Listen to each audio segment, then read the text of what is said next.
वो सर मैंने देखा, उसमें तो नाम ही नहीं है sir. I am totally shattered. मिठाइयाँ भी बंटवा दी हैं सर। और फिर नहीं हुआ? वो नहीं हुआ सर। प्राइम नंबर का स्क्वायर, उसके 3 फैक्टर होंगे। इस बार सर सीजीएल में रखा हो या रेमो सर मेरे दिमाग में स्ट्राइक कर रहे हैं। आपका एक डायलॉग मैं दिमाग में कंटिन्यूस रिपीट कर रहा हूँ, नेवर मिस ट्वाइस। आप जब जब पेन उठाओगे तब तो आपका समय जा रहा है, तो जितना कम पेन उठ रहा है उतना कम समय जा रहा है। शुरुआत में बंद किया तो सर ऐसा लगता था कि ये मोबाइल चला गया, ये समय ऐसे कितना बढ़ गया मेरे पास में। और मेरी सेटिंग भी बढ़ गई, काफ़ी अच्छी सेटिंग थी मेरी। इन लोग का सपोर्ट ऐसा रहा, इन लोगों ने पता नहीं मेरे में क्या देख लिया था, बल्कि मैंने ऐसा कोई काम नहीं किया है सर। मॉक का प्लेटफॉर्म ही डिसाइड करता है सर। आप चाहें तो 1 सेकंड में आप बच्चे का मोटिवेशन आप इतना डाउन कर सकते हैं।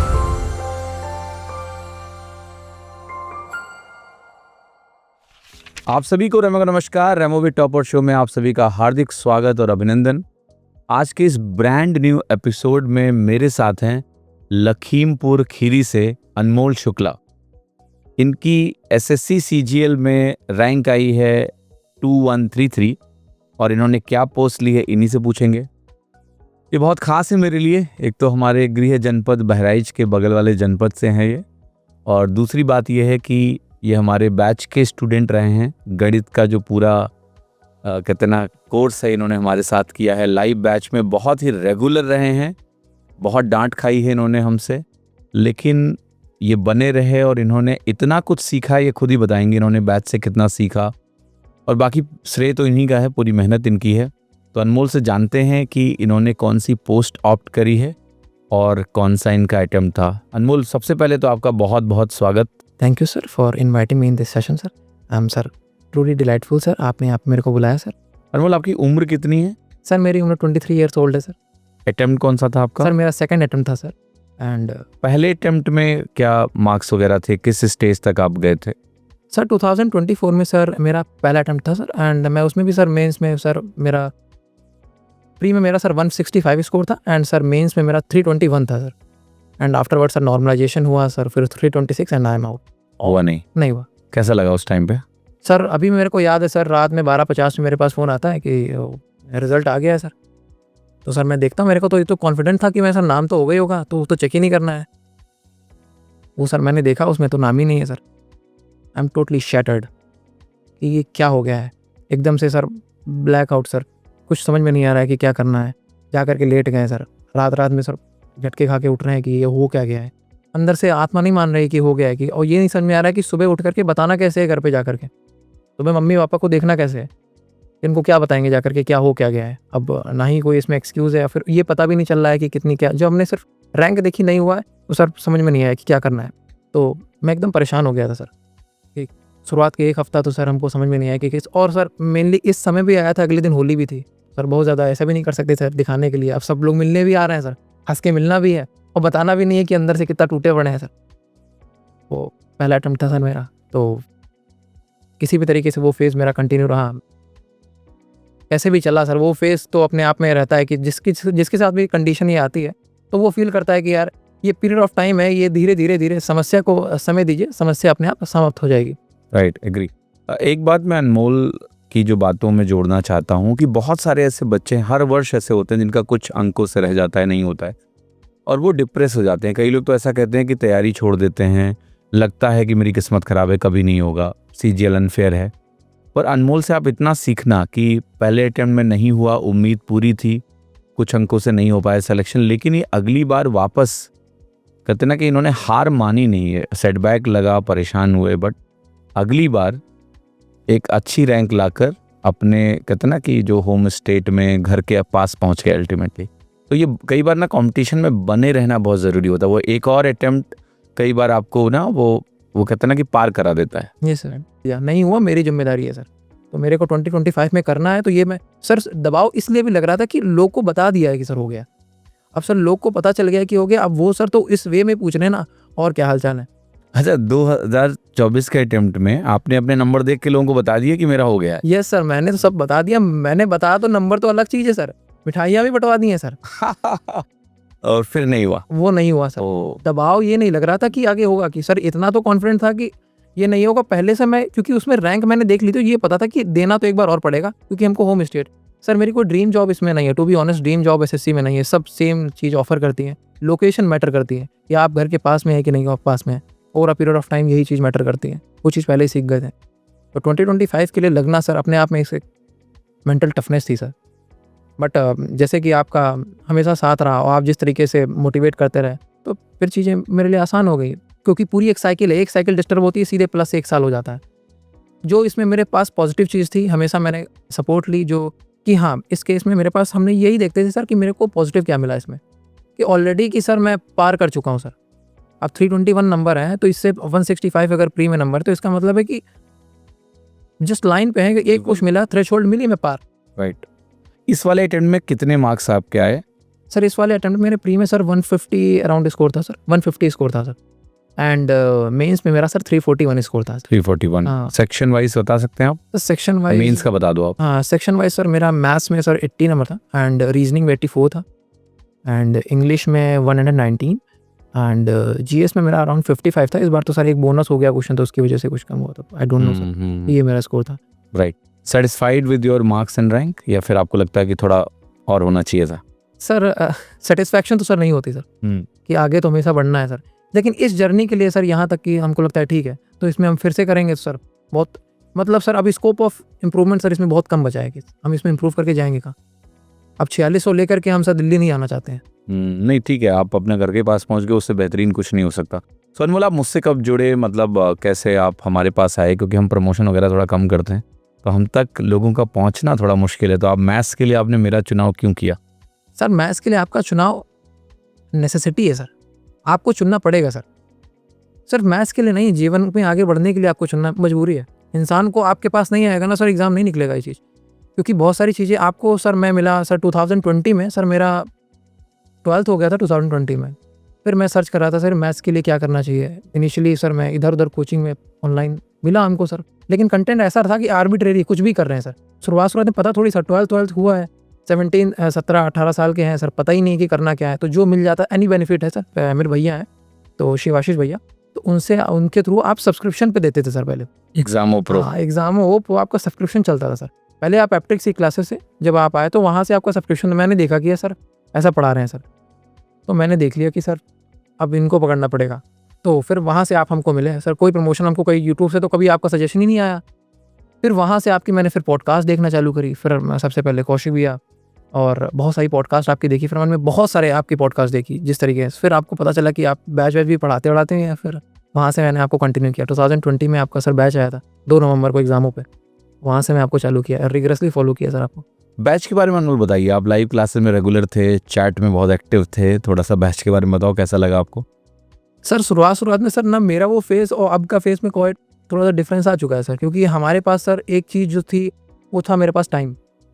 मेरे पास पूरा ग्रेजुएशन बचा हुआ था, क्योंकि हम तो सर एसएससी के लिए पूरा डिवोट हो चुके थे। तो सर लाइव क्लास में ये था कि हमको तो जस्ट 12th करके आए थे, तो वही कोचिंग वाला फेज था कि कोचिंग में वही पूछना है, वही बताना है। तो लगता था कि अट्रैक्टिवनेस है कि फटाफट हमको क्वेश्चन करने हैं, फटाफट बताना है। तो लाइव क्लास तो ऐसा लगता था कि इंतजार करते थे कि आपकी क्लास आ जाए। वही 8 बजे से बैच होता था आपका, वही 8 से 9:30 चलती थी। हमको तो बहुत आनंद आता था उस चीज़ में कि चैट में भी लगे हुए हैं और पहले आप सर क्वेश्चन देते लगा के आने, तो सर वो बहुत कनेक्ट रहता था मैं उस चीज़ से बहुत ज़्यादा, कि बहुत इंतजार भी करता था।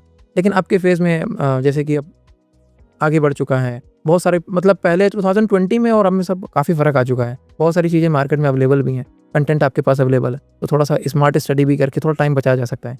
तो भी ऑनेस्ट सर कि अगर लाइव क्लासेस आप कर रहे हैं तो आप डेडिकेट बिल्कुल पूरी तरीके से उसमें रहना पड़ेगा, आपको आना पड़ेगा, आप कर रहे हैं काम। बट ये है कि आप जैसे जैसे एक बार कोर्स कर ले जाते हैं तो फिर आपको समझ में आता है कि नहीं VOD से भी काम चल सकता है। आपकी अगर VOD अगर 2020 की किसी को मिल जाए, वो भी यूट्यूब पे ऐसे आपका कटआउट पड़े हुए हैं, कोई ऐसे जाता है तो मतलब मिल जाता है, हर चीज़ अवेलेबल है। मेरे ख्याल से VOD प्रेफर करूँगा। राइट।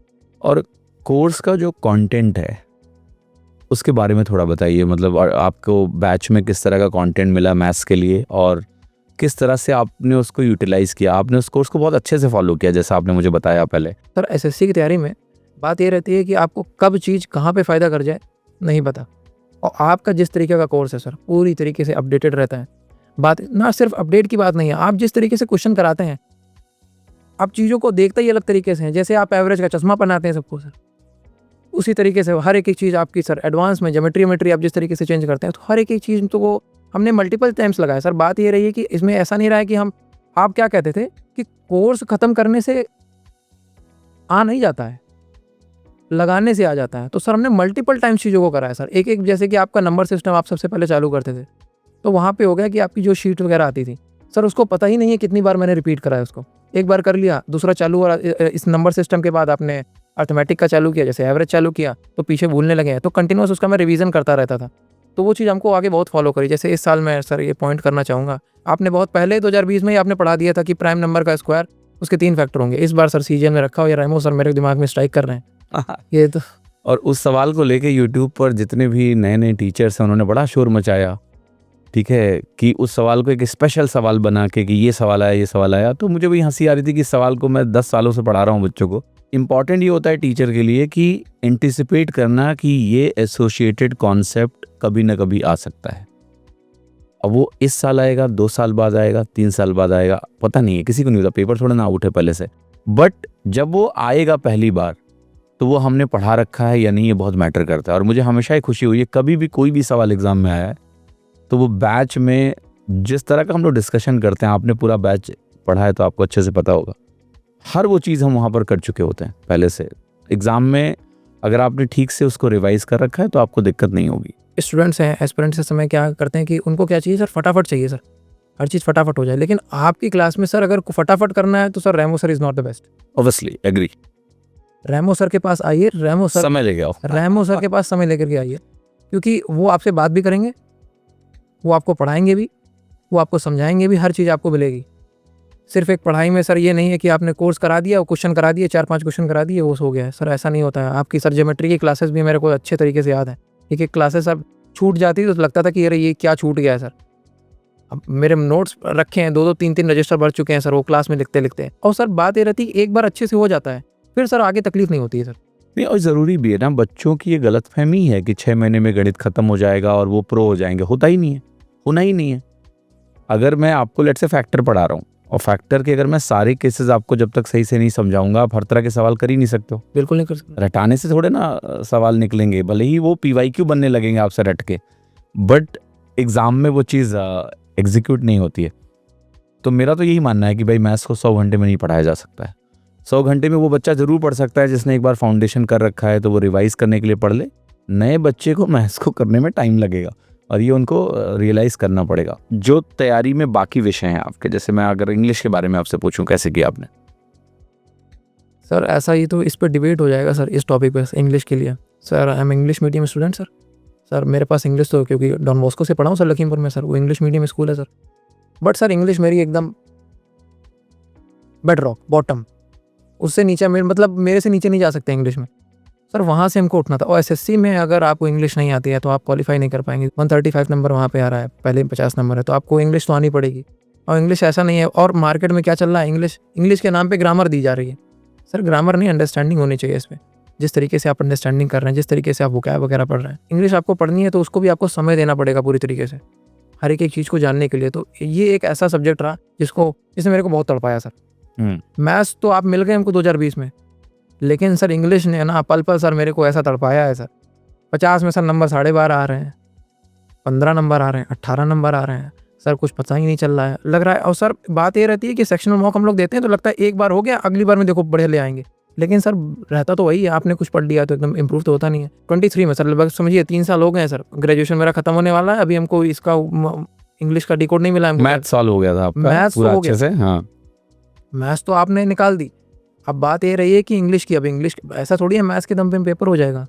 तो इंग्लिश के लिए हमको, मैं इतना भागा, फिर मेरे को क्रिस्टोफर सर मिलते हैं सर, वहाँ से रिग्रेसली हमने उनको फॉलो किया। फिर सर आप मतलब ऐसे विश्वास नहीं करेंगे तो लोग कहते हैं कि एक बार ब्लैक बुक कर ली है सर, हमने कम से कम 40 से 50 बार ब्लैक बुक पढ़ी होगी। और फिर सर द पंडित की बुक आती है सर, बुक ऐप की सर, वो भी हमने कम से कम 10-15 बार पढ़ी होगी सर, पूरी बुक को ख़त्म कर दिए पढ़ते पढ़ते। फिर धीरे धीरे फिर रीडिंग भी करते रहे। फिर सर मैंने इंप्रूवमेंट देखी सर, तो अपने आप में रियलाइज़ ही नहीं हुआ सर। सबसे पहले सर मेरे नाम इंग्लिश में सर मॉक दे रहे थे सर, मेरे 37.5 नंबर आए थे। 12.5 से 37.5 तक का सफ़र सर, वो मेरे लिए अपने आप में, हमको लग रहा था हम तो विद्वान हो गए इंग्लिश के, अब हमको इंग्लिश आ गई।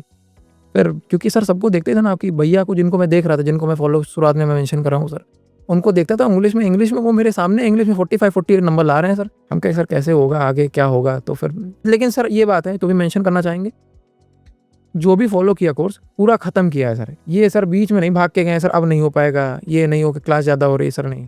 अब वो एक टीचर को समर्पित किया तो उन्होंने जो जो बताया हमने उनको पूरी तरीके से फॉलो किया। अरे बहुत ज़रूरी है। मतलब मैं बच्चों को देखता हूँ आज की डेट में, बच्चे इतने शॉर्ट टर्मिस्ट हैं कि भाई सब कुछ जल्दी कर लेना है, कोर्स ले लेंगे, भाग जाएंगे बीच में, ठीक है, उनका पता नहीं चलता कहाँ गए।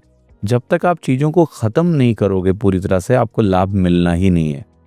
और मैं बहुत मुश्किल है मेरे लिए ये पता करना जो बच्चा मेरे साथ लास्ट तक रहता है लाइव बैच में, स्पेशली जो लाइव आके पढ़ लेता है पूरे साल।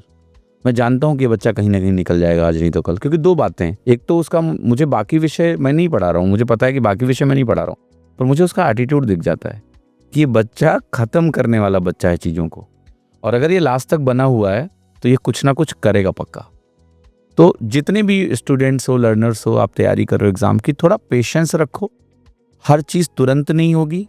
जैसे अनमोल कह रहे हैं ना कि जिस टीचर को पकड़ लिया फिर उसका कोर्स ठीक से ख़त्म किया, और ये बहुत ज़रूरी होता है। अगर आप चीज़ों को ठीक से करोगे, देन आप मल्टीपल रिवीजन करोगे, तो आपके सक्सेस के चांसेस एग्ज़ाम में बेहतर से बेहतर होंगे। एग्री? एकदम सर। क्योंकि सर बात यही भी ये रहती है कि अगर आपने फॉलो ही नहीं किया, अब आपको पता थोड़ी सर इंट्रो में टीचर आपको सब कुछ नहीं दे देगा सर। वो भी सर वो पूरा सब्जेक्ट पढ़ने में आपको समय देना पड़ेगा, पूरा समझने में देना पड़ेगा। और बात ये रहती है कि हम लोग अपने आप में ही सर विद्वान बनने लगते हैं सर।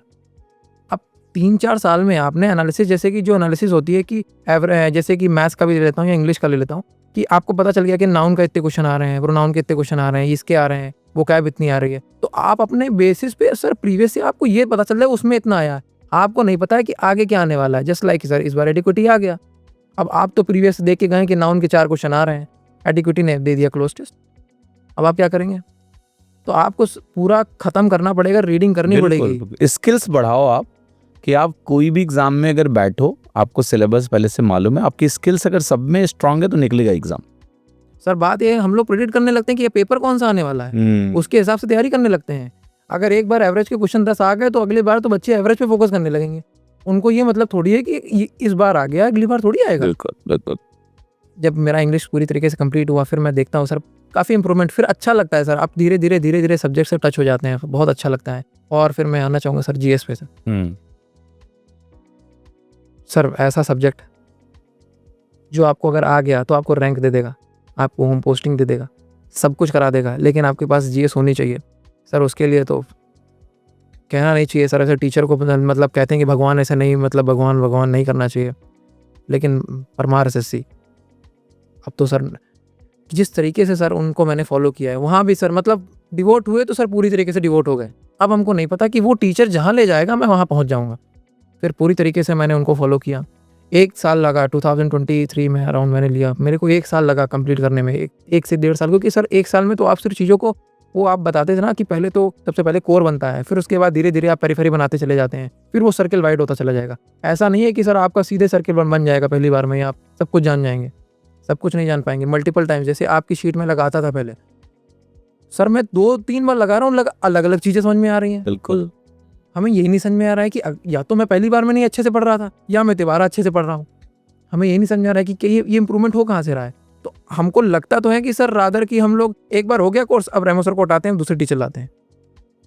आप रेमो सर को पकड़े रहिए, आपको वही शीट लगाते रहिए, आपका काम हो जाएगा। अंडरस्टैंडिंग की लेयर्स होती हैं। आपको जैसे एक टीचर पढ़ाता है ना, टीचर 10 चीज़ें समझाएगा, मान लिया पहली बार वो चीज़ शायद आपको कम भी क्लियर हो, दोबारा जब आप शीट करोगे थोड़ी और क्लियर होगी, थोड़ी और क्लियर होगी। जब आप बार बार करोगे तो आपको जो रियल चीज़ टीचर आपको देना चाहता है ना, वो आपको रिवीजन में पकड़ में आता है। रिवीजन में सारी चीज़ समझ में आती है कि यार क्या करना था, कैसे करना था। कोई भी चीज़ मिनिमम आपको 2-3 बार तो करनी ही पड़ेगी। अगर आप कोई इवन किताब भी पढ़ रहे हो ना, मान लिया एटॉमिक हैबिट्स नाम की बुक पढ़ रहे हो, रियल बेनिफिट चाहिए 2 बार पढ़ो, back to back. Yes sir, तब आपको बेनिफिट मिलेगा। ये एक बार सिर्फ कर लेने से, कई बच्चे बोलते हैं ना मुझसे कि सर मैथ्स का टॉपिक तो खत्म कर लिया पर सवाल नहीं लग रहा है। मैं कहा टॉपिक अभी खत्म ही नहीं हुआ है, तुमने टॉपिक एक बार पढ़ लिया है, कर नहीं लिया है। यस सर, अभी आपको वो दोबारा रिवाइज करना पड़ेगा, दिन उससे एसोसिएटेड कुछ सवाल लगाने पड़ेंगे, तब जाके वो टॉपिक आपके थोड़ी थोड़ी पकड़ में आएगा। जितनी बार ये इटरेशन आप करोगे उतना बेहतर बनोगे आप। और जैसे कि आप सर पढ़ाते रहे तो बात ये रहती है खुद लगाने में और टीचर के पढ़ाने में सर काफ़ी फ़र्क आ जाता है सर, बहुत फ़र्क आ जाता है सर। ये चीज़ मैंने सब खुद में देखी क्योंकि सर मैं आपको फॉलो कर रहा हूँ, तो आपके मेथड देख रहा हूँ, लेकिन आप ये कहते थे कि आप जब खुद लगाएंगे तो आपका खुद का एक मेथड हो जाएगा, पता नहीं कौन सा मेथड है, वो पता नहीं चलता कि कौन सा मेथड आ गया। ऐसे टीचर नहीं है आपको हर चीज़ शॉर्टकट में आप बताते हैं, बेसिक से भी आप पूरा पेपर कर सकते हैं, कोई देर नहीं लगेगी सर। सर पेपर में इतना समय रहता है, आराम से क्वेश्चन पढ़ने के बाद लगाने का समय रहता है। ये तो सर मार्केट में चलता है कि यार 5 सेकंड में लगा दिए, 10 सेकंड में लगा दिए, आप बेसिक से भी 10 सेकंड में लगा देंगे। जैसे मेंस में क्वेश्चन आया, 3 नंबर का क्वेश्चन कैरी कर रहा है कि प्राइम नंबर का स्क्वायर वाला क्वेश्चन मैं बार बार रिपीट कर रहा हूँ, वो लगाने में कितना समय लगेगा? जिसको पता है, अंडरस्टैंडिंग है, वो लगा के थोड़ी देखेगा, वो सीधे 3 क्लिक कर with in a second question हो जाएगा। लेकिन इसको समझने में तो समय लगा कि क्यों होता है, क्या होता है। बिल्कुल, वो क्लैरिटी पहले ही डेवलप होती है। और ये चीज़ डेवलप आपकी होगी मॉक से सर। सर पता ही नहीं है मैंने कितना, वो बहुत ज़्यादा फोकस किया है सेक्शनल मॉक पे। सेक्शनल मॉक और जिस तरीके से आप क्वेश्चन भी देते थे, आपकी तो शीट लगाते गए, तो फिर सेक्शनल मॉक भी लगाते गए, सेक्शनल मॉक लगाते गए, फुल मॉक लगाते गए, तो उससे सर बहुत ज़्यादा अंडरस्टैंडिंग बढ़ती चली गई कि समझ में आता चला गया कि किस तरीके से लगाना होता है। और सर नंबर गिरते हैं तो सब डर तो लगता है कि अब ये। अच्छा, मैथ में मेरा बड़ा रोल होता है अप्रॉक्सीमेशन, कुछ स्पेशल जो चीज़ें हैं जो आपको कैलकुलेशन में हेल्प करती हैं, like AB pair, AB rule, दशमलव को भूल जाना while solving questions, then diagram change करना, इनका कितना हेल्प रहा? क्योंकि मुझे लगता है मैथ्स इतना इंटरेस्टिंग सब्जेक्ट है ना, अगर हम उनको सिर्फ फॉर्मूले में बांध देंगे या फिर बहुत ज़्यादा इंफॉर्मेशन डेंस के, देखो सक्सेसिव ऐसे होता है, वैसे होता है, ऐसे होता है, तो उसमें ना बच्चे का इंटरेस्ट नहीं बनता है उतना। अगर हम एक बार बच्चे के अंदर इंटरेस्ट जगा दें, मैं आज मैथ्स का टीचर सिर्फ इसलिए हूँ क्योंकि मेरे अंदर मैथ्स का इंटरेस्ट जाग गया, तो मैंने उसको एक्सप्लोर कर लिया। तो मुझे लगता है अगर इंटरेस्ट जाग जाता है ना, तो वो सब्जेक्ट फिर आपके लिए करना आसान हो जाता है, उसको मास्टर करना ईजी हो जाता है। तो जो पढ़ाने में, आप SSC के किसी भी कोर्स में चले जाओ, जो कोर्स जिस तरीके से मैं पढ़ाता हूँ उस तरह से लोग नहीं पढ़ाते हैं, ठीक है। इट्स मोर लाइक कि कुछ इंटरेस्टिंग ऑब्जर्वेशंस मिलेंगे आपको, चीज़ों में विजुअलाइजेशन मिलेगा, थोड़ा सा कई बार ज़्यादा समय भी इसीलिए लगता है मुझे कि जो टॉपिक कोई बहुत जल्दी ख़त्म कर देता होगा, शायद मुझे उससे थोड़ा ज़्यादा टाइम लगेगा, क्योंकि मैं उसको खोल के समझाना चाहता हूँ बच्चे को कि अगर सम ऑफ फैक्टर्स का फॉर्मूला ये है तो वो क्यों है, क्योंकि अगर वो क्यों सीख गया तो कल को कोई नया सवाल भी बनेगा तो कर लेगा। आपकी क्या एक्सपीरियंस रहा है इस चीज़ को फॉलो करके? Sir to be honest sir, शुरुआत में देखते थे लगता था कि यार कि हर जगह तो एकदम आराम से चल रहा है, सर क्यों इतना एक्सप्लेन कर रहे हैं। लेकिन ये था कि करना तो है ही है, अब इनका चरण पकड़ लिए हैं तो पूरा करना तो है ही कंप्लीट। लेकिन सर अब देखता था सर आपका ज्योमेट्री का खास तौर पे मेंशन करना चाहता हूँ, आप सर तो डायग्राम ही बदले दे रहे हैं सर पूरी तरीके से, और आंसर तो आ रहा है, उसको मज़ा भी आ रहा है समझने में कि जिस तरीके से आप करा रहे हैं। और सबसे पहले AB रूल सर पढ़ा आपसे सर, फिर मार्केट में मशहूर हो गया कि सर AB रूल। कई टीचरों ने तो ये भी बोलना शुरू कर दिया कि AB रूल उन्होंने बनाया है, तो मार्केट में तो भाई कंटेंट चोरी तो बहुत आम बात है और लोग बेशर्मी से चोरी करते हैं अनमोल। जी सर। ठीक है, जिस टीचर ने क्लेम किया है ना कि AB रूल उसने बनाया है, आप उससे पहले मेरे बैच में पढ़ चुके हो। जी सर, ठीक है, वो तो पढ़ ही चुके सर। राइट। बाकी आपने रीजनिंग सब्जेक्ट कैसे किया? अरुण सर से कर ली थी रीजनिंग, अरुण सर से रीजनिंग एक बार मैंने कंप्लीट कर ली। फिर सर राहुल सर का प्रैक्टिस बैच आपके बैच में पढ़ाते थे, राहुल सर का प्रैक्टिस बैच मैंने कंप्लीट किया। Rahul Mishra sir sir sectional mock देते रहे और प्रीवियस ईयर, क्योंकि सर रीजनिंग ऐसा नहीं सब्जेक्ट है जिसमें बहुत ज़्यादा एफर्ट की जरूरत होती है, कम समय में ज़्यादा नंबर देता है और पूरे देता है, तो वहाँ से तो रीजनिंग तो बहुत आसानी से कंप्लीट हो गई। राइट। एक चीज़ और बताना, नोट्स वगैरह बनाए थे आपने तैयारी में? क्योंकि ये भी एक बड़ा डिबेटेबल चीज़ है कि बच्चा कहता है सर नोट्स कैसे बनाने चाहिए, उसकी स्ट्रैटेजी क्या होनी चाहिए। आप बताओ, आप तो ये जर्नी जी कर आए हो। सर इसका तो एक्सपीरियंस मेरा ऐसा रहा कि शुरुआत में आपसे पढ़े तो सर नोट्स पूरे बनाए, आराम से पूरा कंप्लीट किया, पूरा हर एक चीज़ को बनाते चले गए। लेकिन सर बात ये रहती है कि मैं इस चीज़ को पूरी तरीके से समर्थन नहीं करना चाहता हूँ। नोट्स बनते हैं फॉर्मूले के, आप फॉर्मूला नोट करिए, क्वेश्चन भूलिए, दोबारा फिर लगाइए, दोबारा भूलिए, दोबारा फिर लगाइए, आप शीट पे वापस मत जाइए, आप हर बार 3 बार अलग मेथड से लगा लेंगे सर। मेरा सर ये पॉइंट ऑफ व्यू है इस पे कि जो मैंने महसूस किया सर, क्योंकि छोटी जर्नी रही नहीं सर, मेरा भी लंबा सफ़र रहा है। अब 2020 से सर मेरा हो गया वो, तो फिर उसके बाद मेरा लंबा सफ़र रहा, तो 26 आ गया। तो उसमें ये रहा कि शुरुआत में जब क्वेश्चन लगा लेते थे तो दिमाग में एक स्ट्राइक करता था कि रेमो सर ने कैसे करवाया है, अब हमको तो वैसे करना है कि जैसे एवरेज का भी क्वेश्चन, वो आप सर वो एवरेज का 3 वाला क्वेश्चन वो आता था, जो भी है पूरी तरीके से मेरे को याद नहीं है, तो ऐसा लगता है कि उन्होंने जैसे करवाया हमको तो वैसे करना है। सर ऐसा नहीं होना चाहिए।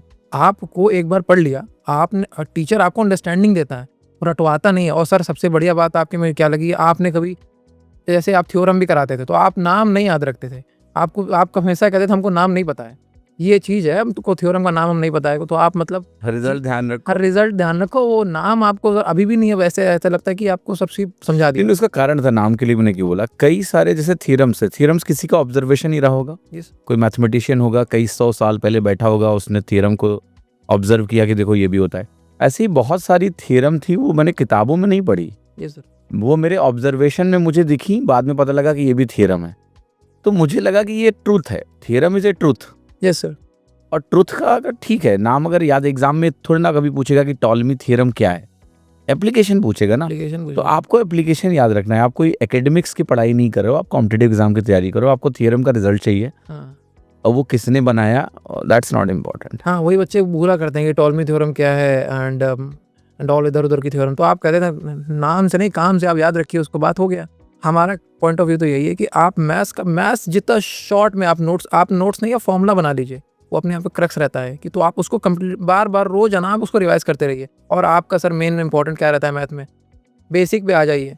जैसे कि कैलकुलेशन है तो सर सबसे पहले तो अब तो लोग पता नहीं एक्सपेरिमेंट करते हैं कि नहीं करते हैं, आपकी शीट आती थी सर, एक्सेल शीट आपने बनवा रखी थी सर, वो मैंने सर रिगरसली फॉलो करी है उसको। Art of calculation video number 1। हाँ जी। वो सर मैंने वो शीट डाउनलोड करी सर, मैंने सबसे पहले देखी, वो शीट में लगाता चला जा रहा हूँ। अब तो सर उसे लगेगा ये तो आता ही है सर। मेन बात तो इसमें एसएससी की तैयारी में सर आपको सब आता ही होगा, ऐसा कुछ नहीं जो नहीं आता। समय दे दीजिए आप, एसएससी का पेपर यही 5 घंटे में लगवा लीजिए, अब बच्चा पूरे नंबर ले आएगा, चाहे मैथ्स हो चाहे कोई भी, सब पता चल जाएगा। लेकिन बात तो टाइम कंस्टेंट की रहती है। तो आपको जिस तरीके से आप कैलकुलेशन करते हैं, बहुत सारे क्वेश्चन तो आप ऐसे कर देते हैं जो ऐसा लगता है कि हमको जिसमें 3-4 घंटा लग रहा है, आप उसको सर देख करके ही कर देते हैं। तो वो सर फिर ऑब्जर्वेशन ऐसे नहीं आती, आपको अप्रॉक्सीमेशन करना होता है, थिंकिंग डेवलप करनी होती है, कैलकुलेशन स्ट्रॉन्ग करनी होती है। आप जिस तरीके से मल्टीप्लाई करते हैं तो आप सर जो चीज़ आपके माइंड में प्रोसेस करते हैं, हम लोग आप जैसे कहते थे कि आप जब जब पेन उठाओगे तब आपका समझ आ रहा है, तो जितना कम पेन उठ रहा है उतना कम समझ आ रहा है। तो ये चीज़ मैंने सीखी आपसे पूरी तरीके से। तो रिवीजन के लिए आपका रिकमेंडेशन मैं ये समझता हूँ कि टॉपिक में कम से कम शॉर्ट नोट्स, जिसको बोल सकते हैं हम लोग, कम से कम लिखो, स्टैंडर्ड रिजल्ट्स लिख लो, और अगर कोई की ऑब्जर्वेशन है वो की ऑब्जर्वेशन लिख लो, राइट। जैसे परसेंटेज में हम एक कॉन्सेप्ट पढ़ाते हैं कि भाई सक्सेसिव परसेंटेज चेंज में ऑर्डर इंपॉर्टेंट नहीं है, अगर आपको नेट परसेंटेज कैलकुलेट करना है, यूजफुल चीज़ है, इसको लिख लो। तो जो की ऑब्जर्वेशन है, जो की थियरी ऑब्जर्वेशन है, वो नोट करना है, आपको सवाल नहीं लिखने हैं। अगर कोई कैलकुलेशन की टिप्स एंड टेक्निक्स पढ़ाई गई है तो वो नोट कर लो। ऐसे ही हर सब्जेक्ट में डिटेल्ड नोट्स बनाने में समय बहुत ज़्यादा जाता है, और आपको हर सवाल तो कभी नहीं लिखने, और अपनी भाषा में नोट करना है सर उसको, बिल्कुल, जो जैसे- आपको समझ में आए। हाँ जो आपको समझ में आए। ये नहीं है कि उसमें successive percentage order is not important, नहीं, आपको अपनी भाषा में लिखना है और रोज आना उसको आंखों के नीचे से निकालना है सर। आ रहा है तो भी निकालना है, नहीं आ रहा है तो भी निकालना है सर। इसमें इतनी रेपिटेशन करनी पड़ती है, आप जितना रिपीट करते चले जाएंगे सर फेमिलियर हो जाते हैं चीज़ों से। सर फेमिलियर हम लोग जब यूट्यूब के शॉर्ट से हो गए हैं स्क्रॉल करने के, तो इससे नहीं फेमिलियर हो सकते हैं कि सुबह रोज आना, हमको सुबह दोपहर शाम ये गोली बिल्कुल, लेनी है बिल्कुल। रिपीट करने की, हम तो रिपीट करेंगे सर। क्लास की शीट कितनी बार लगाई आपने? सर मैं पढ़ाई में ना घंटे देखता हूँ ना मैं रिपीटेशन देखता हूँ, मल्टीपल टाइम्स लगाइए सर, 5-6 बार तो जरूर लगाई होगी। एक चैप्टर को सर वो महीने में 5-6 बार लगा लेता था मैं, रिपीट कर दिया वो सर। पहला जब रिपीट करते हैं तो सर बहुत ही मन में सर आता है द्वंद कि रिपीट करें कि ना, और रिपीट कर रहे हैं तो लगता है डर कि यार कहीं ये क्वेश्चन ना लगा तो पढ़ लिया तो है, कम छोड़ो हटाओ पढ़ तो लिए। ये एक बार रिपीट कर लीजिए, सेकंड रिपीटेशन उससे आसान, थर्ड और आसान, फिर उसके बाद सर घूमती चली जाती है। वो ज्योमेट्रिक प्रोग्रेशन होता है ना, common ratio 1/2। Yes sir. Time हर बार रिवीजन का आधा कम होता है, आधा आधा होता रहता है। लास्ट में आई बिलीव कि एक समय ऐसा आता है जब आप रिवीजन शायद 1 घंटे में पूरा कर सकते हो। सर वही चीज़ है, जिस जीएस को मेरे को कंप्लीट करने में 1 साल लग गया, हम 1 महीना रखते थे सर अपने पास में, और 1 महीने के अंदर ही हम सारे सब्जेक्ट को पूरी तरीके से वैसे रिवाइज करते थे सर, एक एक चीज़ पढ़ते थे सर। तो वो हो गया सर, वो भी होता है। तो उसके पहले ये भी फेज था कि ये देख 1-1.5 महीना लग रहा है और पूरा एक टॉपिक ही नहीं कंप्लीट हो पा रहा है। अभ्यास डीपीक्यू किया आपने? सर अभ्यास डीपीक्यू सर बहुत इंपॉर्टेंट है सर। इसके लिए नहीं किया कि हमको इसको मैथ्स नहीं आ रही, हमको ये है कि शॉर्ट्स तो देखने नहीं है सर, क्योंकि आपका बताया हुआ अनूप मैंने इंस्टॉल करके रखा हुआ है, रेमो सर को देखना है, और रेमो सर को देखना है तो सीखना है। गए अभ्यास डीपीक्यू पे, सिर्फ एक कागज पर रखा है, कागज रखा है, पेन रखा है, क्वेश्चन लगाते चले जाने हैं। क्योंकि सर इतना अभ्यास डीपीक्यू जब आई तो सर हमें अच्छा खासा सीख चुका था, समझ में आ गया था, आपसे पढ़ते हुए समझ में आ गया था, तो उसको लगाते चले गए तो सर ऐसा उसमें तो मज़ा आने लगता है सर। एक दिन भी आपका सर वो नहीं आ रहा है तो सर परेशान हो रहे हैं, अरे आज तो सोर्स ऑफ एंटरटेनमेंट है ही नहीं मेरे पास, वो मेरा सोर्स ऑफ एंटरटेनमेंट था, अब वो मेरे को फ़ायदा किया है, तो आप मेरे पास ऐसे एंटरटेनमेंट रहे जो मेरे को आगे प्रोग्रेस करने में सपोर्ट करें। नए बच्चों को बता दूं, DPQ stand for daily practice question. Math की ये सीरीज़ यूट्यूब पर फ्री है और मैंने इसकी 160 क्लासेस ली हैं। पर्पज़ सिर्फ ये है कि जो बच्चे मैथ्स कहीं से भी पढ़े हों, अपनी मैथ्स को इन्हेंस करने के लिए वो अभ्यास DPQ फॉलो करें और आपकी मैथ्स ज़रूर बेहतर होगी। और तो मेरा आइडिया ये था कि बच्चे टॉपिक ख़त्म कर लेते हैं, but due to lack of practice, right practice, वो सवाल मॉक में या एग्ज़ाम में उनसे नहीं होता है। तो एक उनको टच पॉइंट ऐसा दें जो लॉन्ग टर्म। यूट्यूब पर यूजुअली चीज़ें क्या होती हैं जो ओकेजनल होती हैं, या फिर लेट्स से कोई एग्ज़ाम आया तो लोगों ने एक 20 दिन की सीरीज चला दी।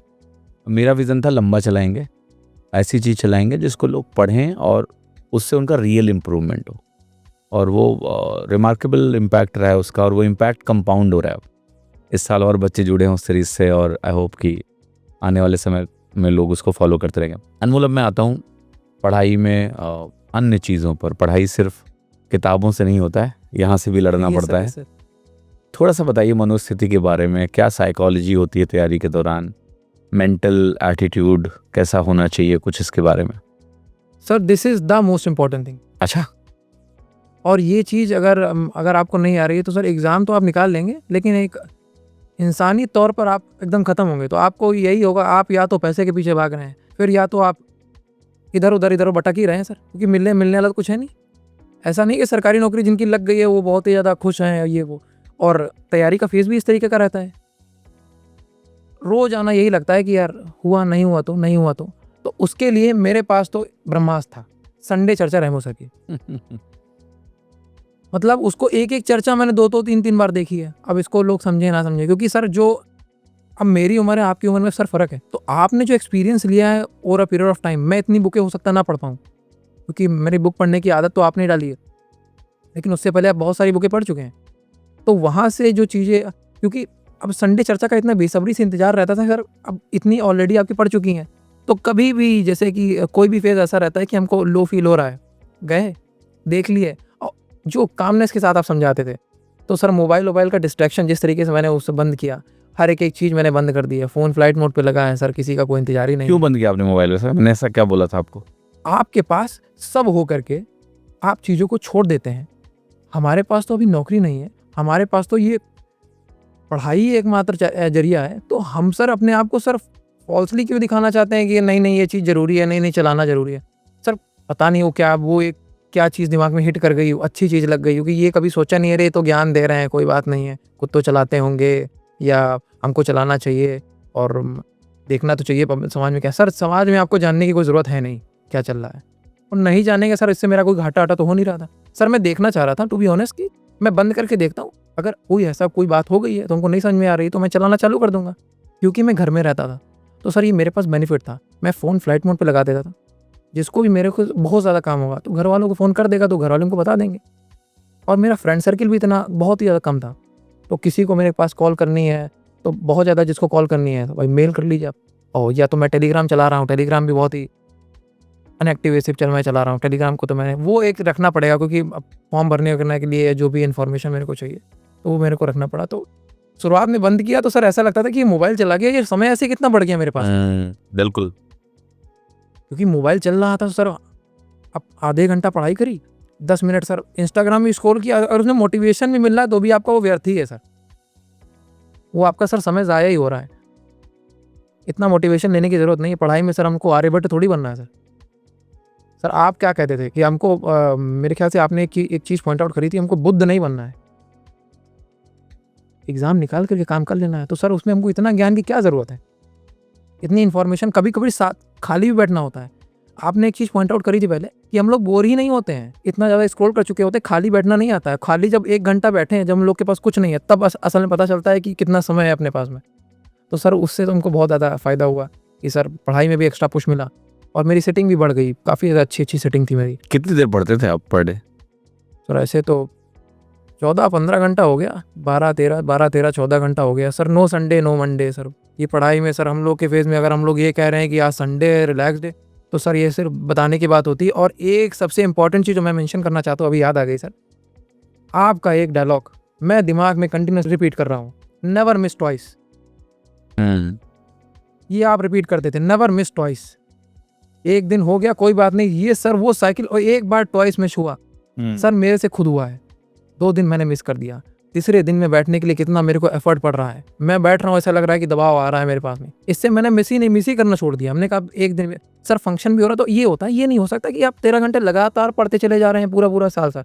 नहीं, कभी कभार ऐसा होगा फैमिली में कोई फंक्शन है, कोई काम पड़ गया, तो आप कुछ समय निकाल लीजिए जिस बीच में आप कुछ काम कर लीजिए पढ़ाई से। अरे एटलीस्ट आप रीडिंग कर लीजिए। क्या बिल्कुल, कनेक्शन नहीं टूटना चाहिए। कनेक्शन नहीं टूटना चाहिए। जस्ट आपका कनेक्शन टूटा एक दिन में, आप क्योंकि सर कुछ तो होगा सोशल मीडिया में, इसीलिए तो लोग डिस्ट्रैक्ट हो रहे हैं, कुछ तो होगा। अगर कुछ डोपामीन वो सर कोई तो ऐसी चीज है जो हम लोग को खींच रही है, उसके पीछे जो प्रोग्रामर है वो इस तरीके से प्लानिंग कर रहे हैं कि आपका वही तो, आपके पास एक ही चीज है जो आप मेंशन करते हैं, आपका अटेंशन, और हम लोग के पास कुछ नहीं है। तो हम अपना अटेंशन कहाँ दे रहे हैं, कहाँ पे अपनी एनर्जी दे रहे हैं, अपने आप को कहाँ पे अवेलेबिलिटी करा रहे हैं। समय का ही पैसा है सर, जहाँ जहाँ समय है वहाँ पैसा है सर। आप पढ़ाई को दीजिए, उसमें आ जाएंगी। मोबाइल चला रहे हैं तो आप, तो इंडस्ट्री तो ग्रो कर ही रही है। हमारे आने ना आने से उनको फर्क नहीं, हमको ही फर्क पड़ रहा है। तो हमने तो भैया हाथ जोड़ लिया था। आपका जो इंटरनेट यूसेज है वो मोस्टली कोर्स देखना, वीडियो देखना, और उसके बाद कोई अन्य फालतू की चीज़ें नहीं थी आपके उसमें तैयारी में? बढ़िया। कब पढ़ते थे आप, रात में या दिन में, कैसा शेड्यूल था आपका? बात तो यही है कि सर मैं रात में देर तक पढ़ना चाहता था और सुबह जल्दी उठना चाहता था, ये हो नहीं पा रहा था। तो बात ये रही कि मैं 2:30-3 बजे तक पढ़ता था भाई। मैंने एक चीज़ चूज़ करनी पड़ी, रात में थोड़ी शांति हो जाती। 2:30-3 बजे तक पढ़ते थे और सुबह 9:30 उठ जाते थे। और उठने के बाद में सर नहा धो करके एकदम बैठना है मेरे को, 10:30 बजे बैठ जाता था। और 10:30 से सेटिंग देते थे सर, ये शुरुआत की सेटिंग है सर। बाद में मैंने चेंज भी करी क्योंकि सर पेपर आने लगा। 10:30 से सेटिंग मेरी 2:30 बजे की जा रही है। पहली बार में सेटिंग है, वो कैब पढ़ते थे सर। शुरुआत में वो कैब चालू करी, 30-40 वो कैब पढ़ रहे थे। बाद में तो वो कैब और भी बढ़ी। फिर उसके बाद मॉक दे दिए। अब एक काम हो गया मेरा। फिर उसके बाद में अब पता चल गया कि सर की जब क्लासेस रहती थी आपकी, तो शाम की क्लासेस है। फिर उसके बाद आपके क्वेश्चन लगा दिए, मैंने क्वेश्चन लगा दिए, रीजनिंग कर ली। तो एक दिन में मेरे को तीन सब्जेक्ट चल जाते थे। वैसे मैं करना, मेरा हमेशा ये टारगेट रहा जो आप हमेशा शुरुआत से बताते थे। टारगेट मैं ऐसे रखता था कि मैं कभी पूरे ही नहीं कर पाता था। आज तक मेरे टारगेट मैं पूरे ही नहीं कर पाया हूँ सर। और मैं परेशान हो रहा हूँ कि सर पूरे क्यों नहीं हो पा रहे हैं, क्योंकि सर वो टारगेट ही 18-19 घंटे के, वो पॉसिबल नहीं है पूरे हो पाएंगे। लेकिन मैं रोज लिखता था सर। फिजिकल एक्टिविटी में ध्यान देना चाहूँगा सर, वो मेरी कम हो गई सर। अब सेटिंग इतनी हो जाएगी सर फिजिकल, लेकिन मैं जो चीज़ कंट्रोल कर सकता था खाने पे, मैं 6 साल से घर पे रहा हूँ सर, मैंने खाने पीने पे कंट्रोल रखा हुआ है कि वहाँ पे अगर मैं एक बार लूज़ हो गया तो मैं झेल जाऊँगा फिर कुछ नहीं करने के लिए। उठने का मन ही नहीं करता था। मजबूरी में सर घर पे सब चिल्ला रहे हैं कि तुमको खाना नहीं खाना है, सर मजबूरी में खाना खाने जा रहा हूँ। अब इतना कनेक्शन ही पढ़ाई से हो गया है। तो खा के आते थे, फिर नैप लेते थे। फिर नैप लेने के बाद में 4-5 बजे से 2 घंटे की सेटिंग हो गई।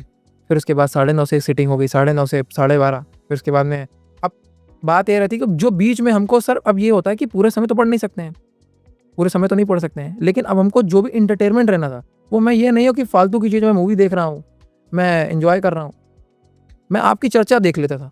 अब उसमें तो आप ऐसा थोड़ी है, उसमें पढ़ाई के बारे में बात करते थे, उसमें बहुत ज़्यादा अच्छा लगता था। फिर थोड़ी देर बुक पढ़ लिया तो उससे थोड़ा मूड रिफ्रेश होता गया। तो हमको कभी नीड नहीं हुई कि सोशल मीडिया हमको चलाना ही चलाना। इसीलिए सर मेरा एवरेज टाइम, स्क्रीन टाइम भी सर जो भी मेरे को जानते हैं उनको पता होगा कि 1 घंटा 1.5 घंटा। पढ़ाई के अलावा हाँ, नॉन एकेडमिक या फिर? क्योंकि हाँ, जब आपकी क्लासेस देखने के अलावा जब आपकी क्लासेस चलती हैं तो सर 6-7 घंटा हो जाता था, क्योंकि आपकी लाइव क्लासेस भी करने में क्योंकि समय लगता था। उसके बाद में नॉन एकेडमिक मेरे पास 1 घंटा ही बहुत ज़्यादा रहता होगा। बिगेस्ट जो मिस्टेक एस्पिरेंट करते हैं तैयारी में, बता सकते हो आप क्या करते हैं जो सर, उनके सिलेक्शन को कहीं ना कहीं उनके चांसेस को मिनिमाइज कर सकता है? सर एक्सक्यूजेस देते हैं। वो कोई ना कोई एक तरीका ढूंढ लेते हैं कि ये चीज़ नहीं होगी। सर मेरे को पता है कि सर इसमें सिलेक्शन तो नहीं होगा। कूद गए हैं तो कूद गए, काम रिस्क तो वैसे भी ले लिया है सर। आरामदायक काम करना था, चुप्पे घर पे बैठना था, घर वालों को बताना था कि मैं कर कुछ नहीं पाऊंगा, तो आपका कुछ ना कुछ कर देंगे। और एक बार आप कूद गए हैं, एक्सक्यूज मत दीजिए। Fake it till you make it. Sir ये लोग नहीं करते हैं। मैं जान रहा हूँ एसएससी में भाई कुछ चीज़ें ऊपर नीचे हो रही हैं सर, ये मेरे को पता है, लेकिन मैं ये चीज़ अपफ्रंट नहीं करूँगा सामने, क्योंकि एक बार दिमाग को ये चीज़ पहुँच गई, चीज़ें सही नहीं चल रही हैं, चीज़ें जो है चीज़ें गड़बड़ है, क्योंकि मैं देख करके आया हूँ फेज़ में जिस तरीके का पेपर है, मेरा दिमाग देख के आया है कि वहाँ पे ऑलरेडी क्वेश्चन मार्क है। लेकिन सर मैं एक भी मौका नहीं दे रहा हूँ सोचने के लिए। सर अपने आप से झूठ नहीं बोलना है, मैं मेहनत करता जा रहा हूँ, होगा नहीं होगा। मैं तो ये सोच के बैठा था ये एक बार नहीं होगा, दोबारा होगा, दोबारा नहीं तिबारा होगा, तिबारा नहीं चौथी बार होगा। ये पता था, लगे रहेंगे, हम हटेंगे नहीं। तो दिमाग में कभी ये कंडीशन ही नहीं आई। तो लोग यहाँ पे आप ये नहीं डिसाइड कर सकते कि आपका कब होगा। आपको एक सिग्नल दे देना, जब तक नहीं होगा मैं टिका रहूँगा। और एक हाँ टाइम फ्रेम आपने बना लिया, जैसे घर की सिचुएशन के हिसाब से। जैसे मेरे सिचुएशन थी कि कभी दबाव नहीं रहा घर पे कि तुमको इतना करना है, तो ऑलवेज वो पुश करते रहते थे। आपने डिसाइड कर लिया इतने साल करना है, तो फिर उस बीच में मैं ये नहीं कहता था कि सर नहीं हुआ तो अब नहीं कर पाएंगे। कभी एक्सक्यूज नहीं बिल्कुल, दिया। टिक के रहना अपने डिसीजन पे ज़रूरी है। और जो चीज़ आपके कंट्रोल में है उसको आप उस पे काम करो। जो कंट्रोल में नहीं है उसके बारे में दिमाग लगाना फालतू की समय की बर्बादी है, राइट? जैसे कि प्रोटेस्ट वाला खेला मैं देख रहा हूँ, अब प्रोटेस्ट वाला काम टीचर कर रहे हैं। हमको ये पता है कि सर टॉपर वहाँ पे नहीं मौजूद है। AIR1 आप लगातार आप देखते जाइए, हर साल प्रोटेस्ट हुआ, AIR1 वहाँ पे नहीं होगा। AIR1 अपने कमरे में बैठ के पढ़ रहा है। अब हमने विजुलाइज कर लिया AIR1 तो पढ़ रहा है, हमको ही पढ़ना हो सकता है, हम ही हो। राइट, मतलब किसी भी फेज में आई थिंक आपको बैलेंस लेके चलना पड़ेगा। अपनी पढ़ाई को पूरी तरह से छोड़ के तो कभी सिलेक्ट नहीं हो पाओगे, वो पढ़ाई तो ज़रूरी है। थोड़ा मॉक टेस्ट स्ट्रैटेजी बताइए, क्या थी आपकी? मॉक टेस्ट को किस तरह से एनालाइज वगैरह करते थे आप? शुरुआत में सर मैं मतलब ये फुल लेंथ मॉक तो मैं नहीं प्रेफर करूँगा, इतनी जल्दी लोग लगाएं एक्सपेरिमेंट वगैरह, इतनी जल्दी फुल लेंथ मॉक लगाएं। तो सबसे पहले तो मैं सेक्शनल मॉक को मैं ज़्यादा प्रेफर करूँगा। सबसे पहले तो आपको सेक्शनल मॉक को पूरी तरीके से आपको ग्रिप करना होगा। सेक्शनल मॉक में आपकी स्पीड मेंटेन हो जाती है। जिस तरीके से सेक्शनल मॉक, बहुत सारे प्लेटफॉर्म है, अच्छे प्लेटफॉर्म है। और बाद में तो आप भी मेंस में आपका अपना मॉक सीरीज आती है, तो उससे मैंने फॉलो किया। और आपके क्वेश्चन भी सब काफ़ी हाईटेक रहते थे, तो अलग चीज़ है। अच्छा। हाँ, उसमें डिमोटिवेटेड फील होता है। उसके 280 और अन्य प्लेटफॉर्म के 340 लगभग वो मैच हो रहा है आपका, तो मैच तो आप वो चीज़ तो आप देख नहीं पाएंगे। तो ये स्ट्रैटेजी ये रहती थी कि दिमाग में एक चीज़ पहली बात क्लियर होनी चाहिए, सब क्वेश्चन आप लगा नहीं पाएंगे। पहले आप अपने आप को दिमाग में एकदम क्लियर कर दीजिए कि हमें सारे क्वेश्चन नहीं लगाने हैं। 3 लाइन का क्वेश्चन देखते ही आप स्किप कर दीजिए, एकदम बिल्कुल चिल करके रिलैक्स करके आप स्किप कर दीजिए। तो सबसे पहले मैं 6-7 मिनट इंग्लिश लगा रहा, फिर उसके बाद मैं रीजनिंग अटेम्प्ट कर रहा हूँ। और पेपर में जिस तरीके से मैं स्क्रोलिंग करता था, जैसे लोग फ़ोन में करते हैं, उससे मैं पेपर में करता हूँ। उससे ये रहता है कि दिमाग एकदम एक्टिव रहता है पूरे पेपर में। Selecting the right question sir. बात ये रहती है कि अब इसमें क्या होता है कि आपने जैसे पढ़ाया, हो सकता है कि आपका पढ़ा हुआ मेरे को याद आ गया, अब वो 1 मिनट लग तो गया, अब 1 मिनट लगाने के बाद मन करता है अरे 1 मिनट लग तो गया, अभी 1.5 मिनट और दे देते हैं। फिर वो सर साइकिल बहुत डिस्टर्ब हो जाती है। सर ये नहीं करना होता है। सर ऐसा नहीं होगा कि आप वहाँ पे 100 के 100 राइट डिसीजन ले रहे हैं। सर आपकी कहावत है वही कि आपकी मेजॉरिटी आपके पास होना चाहिए। आपके मेजॉरिटी डिसीजन आपके राइट हो जाए, बात आपको हो जाएगा काम। तो फिर वही होता था कि सबसे पहले लगाई मैंने इंग्लिश, फिर उसके बाद रीजनिंग, देन मैथ्स, देन उसके फिर से इंग्लिश लगा रहा हूँ। अभी जीएस पे नहीं गया हूँ, और सबसे आखिरी में जीएस पे जाता, तो क्योंकि जीएस का 5-6 मिनट में आपको अगर आ रहा है, नहीं आ रहा है तो नहीं आ रहा है, इस तरीके से मेरा लगता था। और रही बात, अगर आप ये देख रहे हैं कि मौका आपको कम लगाने से आपका काम हो जाएगा, सर एम्पल अमाउंट में आपके पास पीछे बैकअप होगा, क्योंकि आपको पता है सर क्रीमी लेयर का जो भी बंदा है उसके पास अच्छे खासे अमाउंट में उसका बैकअप मॉक है सर। वो कोर्स एक बार होता है सर, उसके बाद तैयारी आपकी रेगुलर, आपको उस पर कनेक्शन बना के रखने के लिए आपको मॉक लगाने पड़ेंगे। तो सर कभी कभार ऐसा होता है एक दिन में 3 मॉक दे रहे हैं। एनालिसिस करने के लिए क्या होता था, आप एनालिसिस में जो मेन इंपॉर्टेंट चीज़ मैं मेंशन करना चाहता हूँ, द मोस्ट इंपॉर्टेंट थिंग, किसी भी प्लेटफॉर्म का हो, आप जीएस की एनालिसिस मत करिए। जीएस सिर्फ प्रीवियस ईयर। हम आपके प्लेटफॉर्म की जीएस क्यों लगाए? ऑलरेडी पेपर में इतना आ चुका है। किसी भी प्लेटफॉर्म का हो ना, आपका प्लेटफॉर्म हो, कितने सारे कंपनी में प्लेटफॉर्म चल रहे हैं, वो जीएस अपने हिसाब से मेंटेन करेंगे। हम उनका कंटेंट क्रिएटर जिस तरीके से बना रहा होगा, हमसे उससे क्या मतलब है? हमको मेंशन क्या करना है? हमको देखना है कि मैं मैथ्स में कहाँ पे इंप्रूवमेंट कर सकता हूँ।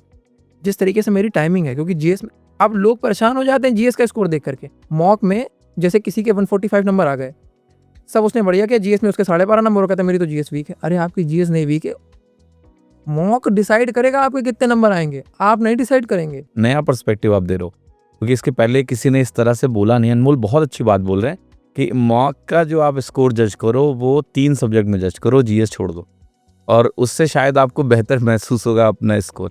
और ये बहुत अच्छी बात है। हो सकता है कि कोई लोग मेरे से एग्री हो, कोई ना एग्री हो, लेकिन सर आप डिसाइड करेंगे कि सर मेरे कितने नंबर आएंगे। सर मॉक का प्लेटफॉर्म ही डिसाइड करता है सर। आप अगर मॉक बना दीजिए, आप चाहें तो एक पॉइंट में, 1 सेकंड में आप बच्चे का मोटिवेशन आप इतना डाउन कर सकते हैं। तो आप उस तरीके से ना मेंशन करिए कि बहुत सारे लोग तो इस तरीके से चले जा रहे हैं कि एनालिसिस कर रहे हैं, उनको पता ही नहीं एनालिसिस का मतलब क्या होता है। आप ये देखिए कि कहाँ पे हम इंप्रूवमेंट कर सकते हैं। कभी कभार होता है कि इररेलेवेंट क्वेश्चन आते हैं, ये चीज़ आप मेंशन कर देते हैं कि मैंने ये क्वेश्चन डाल दिया, लेकिन अन्य प्लेटफॉर्म पे थोड़ी आता है कि ये चीज़ इररेलेवेंट था। और इररेलेवेंट डाला किस लिए जाता है, इसके पीछे का भी एक मोटिव होता है कि आप एग्जाम में क्या मैथ्स में 25 के 25 क्वेश्चन करने जा रहे हो, नहीं। और ये भी होता है ना कि स्किप आप कर रहे हो उस सवाल को कि नहीं कर रहे हो।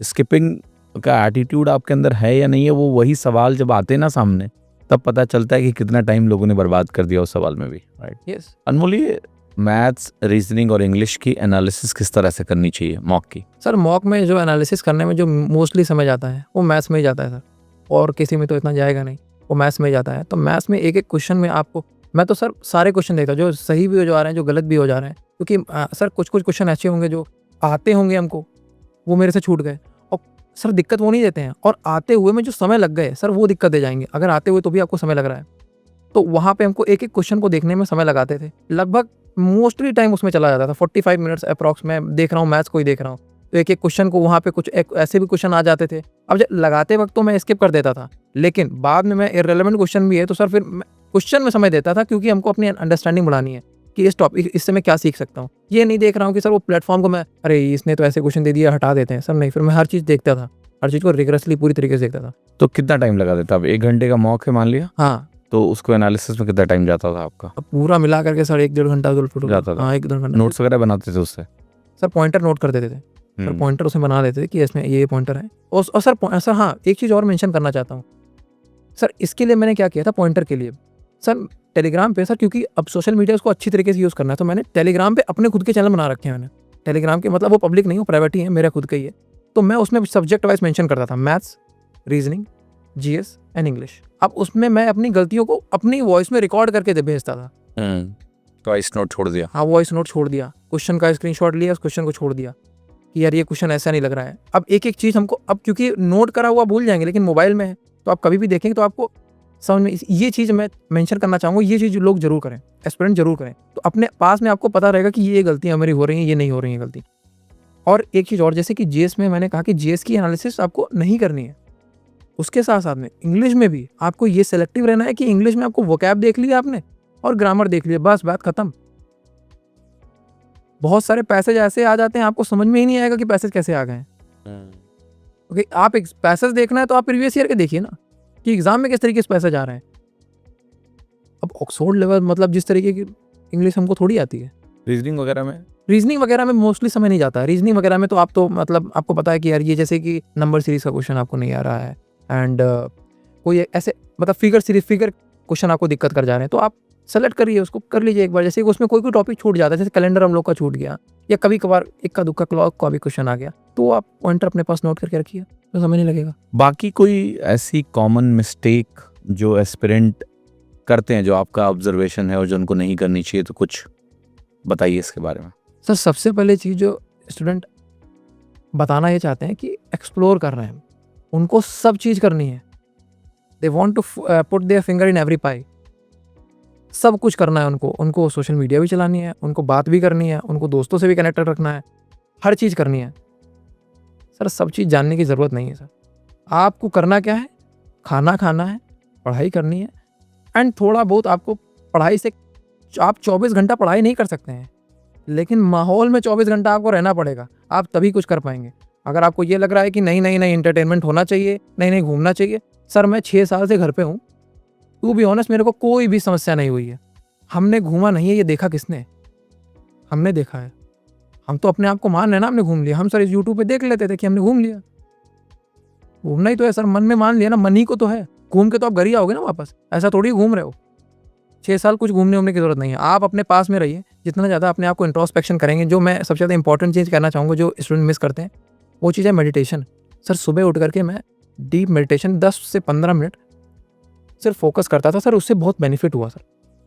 2025 में पूरा होल ईयर मैं इस चीज़ को करता रहा हूँ सर, मेरे को बहुत ज़्यादा शांति, उससे बहुत कामनेस आई ये चीज़ करने में के लिए। ये चीज़ तो मैं अपोर्ट करना चाहूँगा। और मेन चीज़ है कि सोशल मीडिया को आप कट आउट करिए पूरी तरीके से, कोई ज़रूरत नहीं है चलाने की। और अपना फ्रेंड सर्कल जितना ज़्यादा आप मिनिमल कर सकते हैं। आप, मेरे पास जो सबसे ज़्यादा दिक्कत रही है, मैं लोगों को मना ही नहीं कर पाता हूँ, तो आप मना नहीं कर पाते हैं, आप अपने आप को लिमिट कर लीजिए। अवेलेबिलिटी नहीं है, जब अवेलेबल ही नहीं तो मना नहीं कर रहा हूँ। तो हर चीज़ को मैंने छोड़ना सीखा सर, सेक्रीफाइस करना सीखा। और जैसे कि आप शुरुआत में बताते थे कि अपने आप को, जैसे जो आपको चीज़ें डिस्ट्रैक्ट कर रही है तो आप उससे दूर होने के लिए बैरियर क्रिएट कर दीजिए। मैं टीवी ज़्यादा देखता था तो मैंने क्या किया, रिमोट के सेल अलग कर दिए, प्लग हटा के रख दिया, कनेक्टिविटी हटा दी। अब मेरे को जब टीवी देखनी है तो पहले कनेक्ट करे, फिर उसके रिमोट में सेल डाले और फिर उसके बाद स्विच लगाए। सर इतना नहीं हो पाएगा। शुरुआत में ये काम किया, ये छूट गई। तो हर एक चीज़ छोड़ी जा सकती है, डिस्ट्रैक्शन पूरी तरीके से खत्म करे जा सकते हैं। इस चीज को बोलते हैं फ्रिक्शन। Yes sir. कि कोई भी एक्टिविटी अगर आप हैबिट तोड़ना चाहते हैं ना, जो कि आप सेकंडों में जाके कर लेते हो, टीवी का रिमोट रखा है चला लिया, तो फ्रिक्शन वो चीज़ होती है कि इसमें फ्रिक्शन क्रिएट करो। जैसे उन्होंने सेल निकालना शुरू कर दिया, जैसे मैं अपना फ़ोन मोस्टली बंद रखता हूँ और अपनी लाइब्रेरी में किताबों के पीछे डाल के रखता हूँ कि अगर मुझे फ़ोन यूज़ करने का अर्ज आएगा तो वो सामने नहीं है, किताबों के पीछे है, फिर वो निकालना है, फिर स्विच ऑन करना है। तो इतनी देर में आपका कॉन्शियस जो माइंड है ना वो एक्टिव हो जाता है और आप कहते हो कि क्या ज़रूरत है, छोड़ो। ठीक है, तो फ्रिक्शन क्रिएट करिए चीज़ों में, इससे आपको बहुत समय का गेन होगा।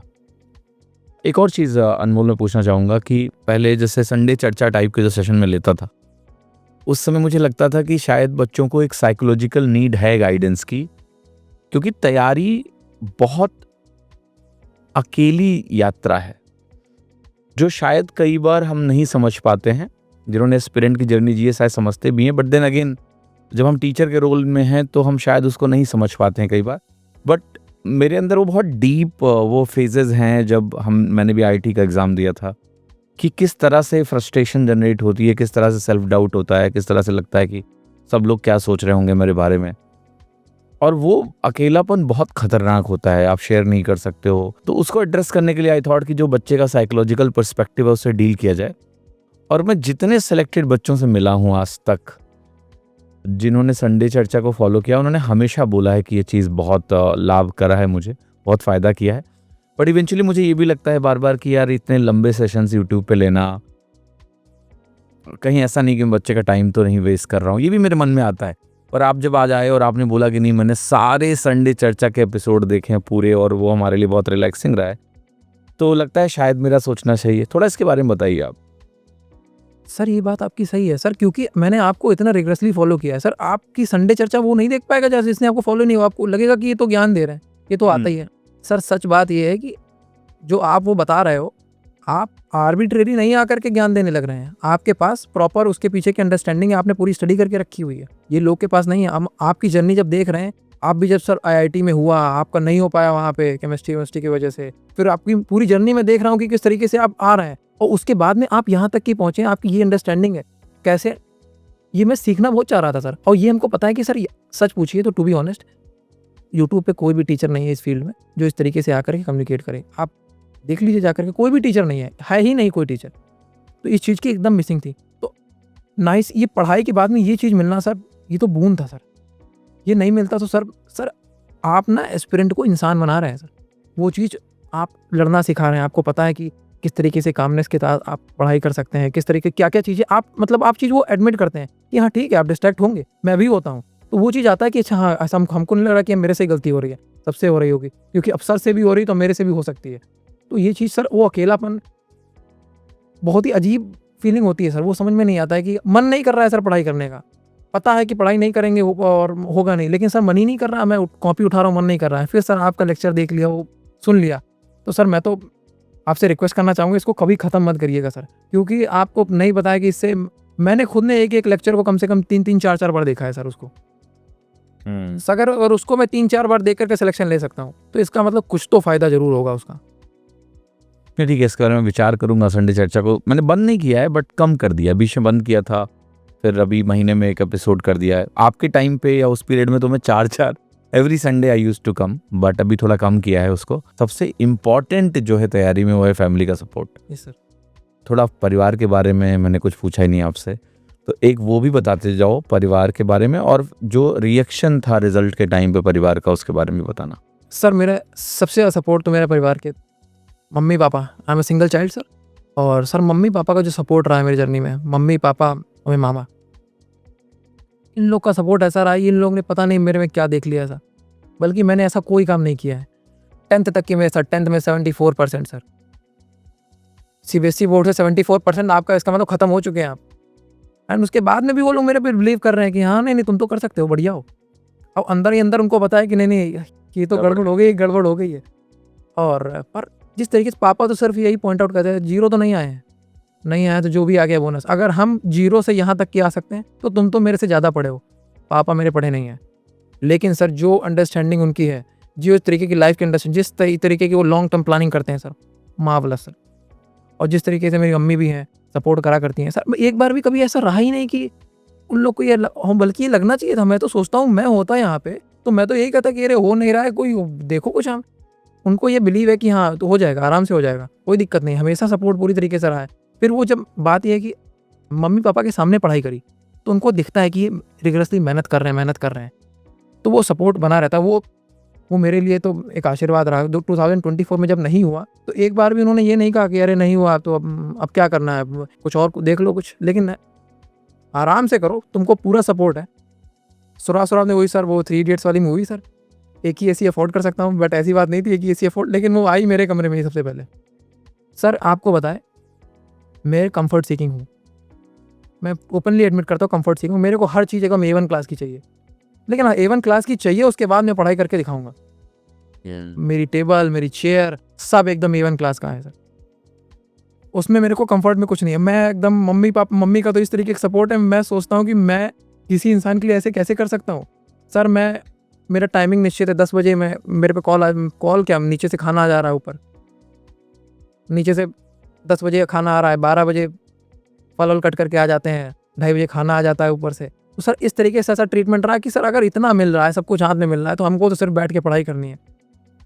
तो हमेशा, और मेरे मामा का भी सर जो सपोर्ट रहा है सर, आपके बाद में वो मामा भी मतलब पूरी तरीके से, आशुतोष मिश्रा नाम है सर, वो भी एकदम बेड रॉक से एकदम ऊपर तक के उठे हैं, जेनिथ पे गए हैं। तो जिस तरीके से मैं उनको भी देखता हूँ तो काफ़ी इंस्पायर था उनसे मैं, जिस तरीके से वो काम कर रहे हैं। तो आप इस समय ना उनका मेरी लाइफ में बहुत ज़्यादा रोल भी है।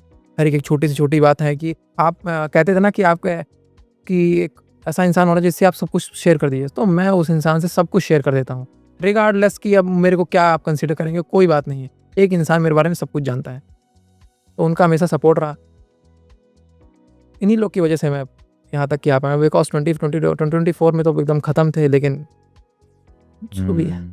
सो अनमोल, आपसे बात करके बहुत अच्छा लगा, और बातों का सिलसिला ऐसा तो लगता है चलते रहना चाहिए, बट पॉडकास्ट को कभी ना कभी तो एंड करना पड़ता है। तो बहुत बहुत बधाई आपको। एक बार पोस्टिंग ले लीजिएगा, और उसके बाद फिर कभी ना कभी बैठेंगे, एक बार आपका जॉब एक्सपीरियंस वगैरह भी बात करेंगे, शेयर करेंगे बच्चों के साथ। तो बहुत बहुत बधाई आपका, और मुझे बड़ी खुशी है कि आपको मैंने पढ़ाया है और आपने मुझसे पढ़ा है, क्योंकि ये म्यूचुअल प्रोसेस है, ये वन वे नहीं है।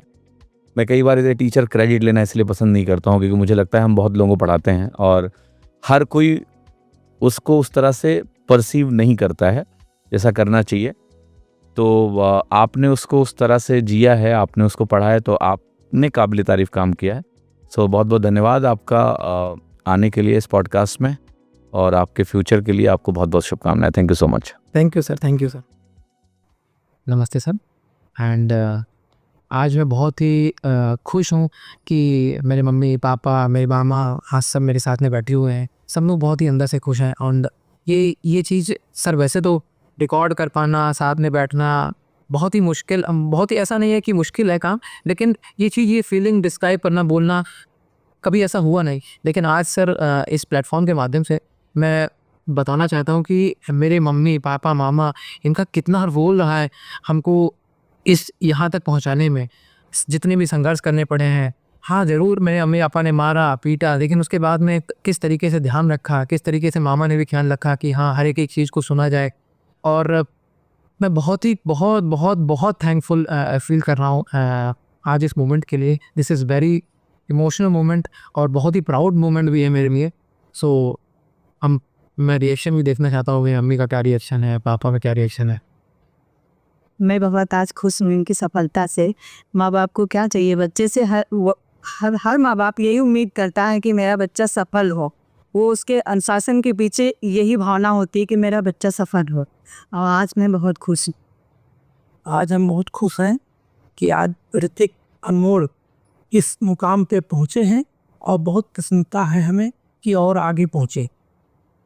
मुझे देख करके कि मेरे जीजा और मेरी दीदी और अनमोल खुद अपनी अचीवमेंट से कितना खुश हैं, बड़ा अच्छा लग रहा है। सच कहूँ तो कोई मोटिवेशन नहीं होता है, मोटिवेशन सिर्फ अपना होता है। इसको मैंने बचपन से देखा और जब ये तैयारी की फेज में आया तो एक आग का धधकता हुआ ये गोला हो गया था। ऐसी इसने तैयारी करी है कि 1 मिनट भी इसने अपना वेस्ट नहीं किया है, कहीं गंवाया नहीं है। और सबसे ज़्यादा जो मोटिवेशन होता है वो सेल्फ मोटिवेशन होता है। इसने कभी भी अपना 1 मिनट नहीं खोया, गलत आदतों में नहीं गया, फेसबुक इंस्टा सब बंद करके रखा। दोस्त कुछ मायने नहीं रखते थे उस समय इसके लिए। तो मुझे लगता है कि सबको ऐसा करना चाहिए। और कुछ इस पढ़ाई के फेज़ में इसको कुछ टीचर्स ऐसे मिले, जैसे कि इसने रेमो सर का, मैं नहीं जानता कौन थे रेमो सर, पर इसने नाम लिया कि वो भगवान के जैसे हैं। सच में फिर इत्तेफाक से मुझे भी उनसे बात करने का मौका मिला। तो इस फेज़ में ये तो कोई ऐसे टीचर्स मिल जाते हैं जो इसको मैं सिखाने के साथ साथ जीवन को कैसे जीना चाहिए, कैसे आगे बढ़ना चाहिए, ये सब सिखाया। तो मैं ये मानता हूँ कि इसके पीछे भले ही हम लोगों का दिया जा रहा है कि इनकी भूमिका रही, उनकी भूमिका रही, ठीक है, हम लोगों की गाइडेंस में ये रहा थोड़ा बहुत, पर सच में इसका स्वयं का जो एफर्ट था वो यदि किसी के अंदर आ जाता है तो फिर उसको कोई रोक नहीं सकता है नौकरी पाने से। और वो चीज़ इसमें मैंने देखी। एक बहुत बड़ी बात थी कि तैयारी की पहली स्टेज से इसने कभी ये नहीं कहा कि सिलेक्शन होगा कि नहीं होगा। इसको ये था कि मुझे सिलेक्शन तो मिलना ही है, कहाँ मिलना है, कौन सी पोस्ट लेनी है, इस चीज़ पे इसको सोचना था। पर कभी इसने ये नहीं कहा कि सिलेक्शन होगा कि नहीं होगा। ये चीज़ बहुत मायने रखती है सिलेक्शन के फेज़ में, तैयारी के फेज़ में। और आज हम सभी खुश हैं और आगे की ज़िंदगी इसकी बहुत अच्छी गुजरे। अच्छा, भगवान का आशीर्वाद, माँ बाप का आशीर्वाद, सबका आशीर्वाद बना है। Thank you.